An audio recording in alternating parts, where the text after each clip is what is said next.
បាទសូមគោរពជំរាបសួរពុកម៉ែបងប្អូនទាំងអស់គ្នាបាទថ្ងៃនេះខ្ញុំបាទនាំពុកម៉ែបងប្អូនមកទស្សនានៅវីដេអូ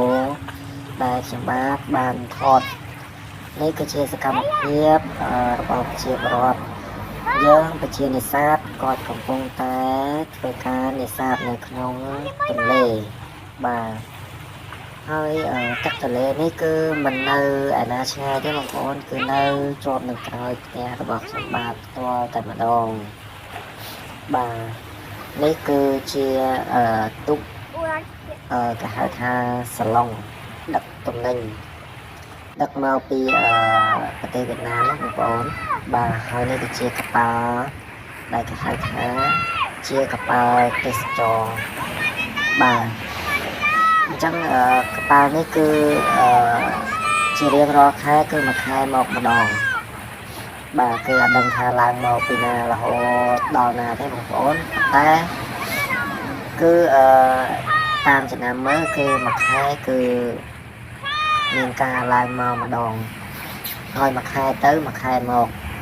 បាទនៅលើហ្នឹងគឺមានមួយផ្លែបងប្អូនណាគឺនេះគឺជាកប៉ាល់ទេសចរដែលមានកម្ពស់3ជាន់បាទ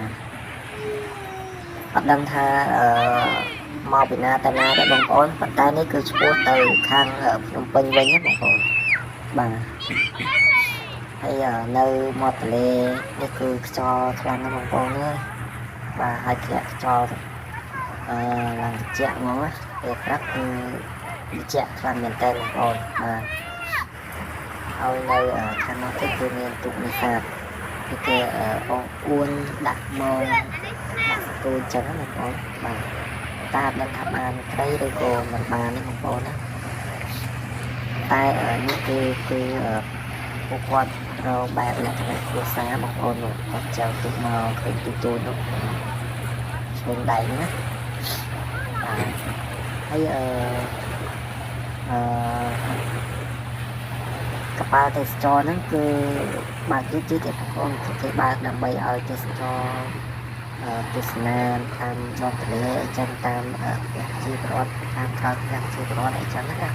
ហើយខាងនេះវិញគឺក្នុងបូកសាច់ខាងនេះគឺកប៉ាល់លេងបាទហើយឥឡូវក៏បងទៅឃើញបងខាងគាត់កំពុងឆែកប្រហែលដែរនេះគឺគាត់ចេញទៅវិញហើយបាទមិនដឹងថាឆែកបានអីខ្លះទេបានចេញទៅវិញនេះបាទហើយនេះគឺកប៉ាល់នេះគឺដឹកតំណែងមកពីខាងវៀតណាមបងប្អូន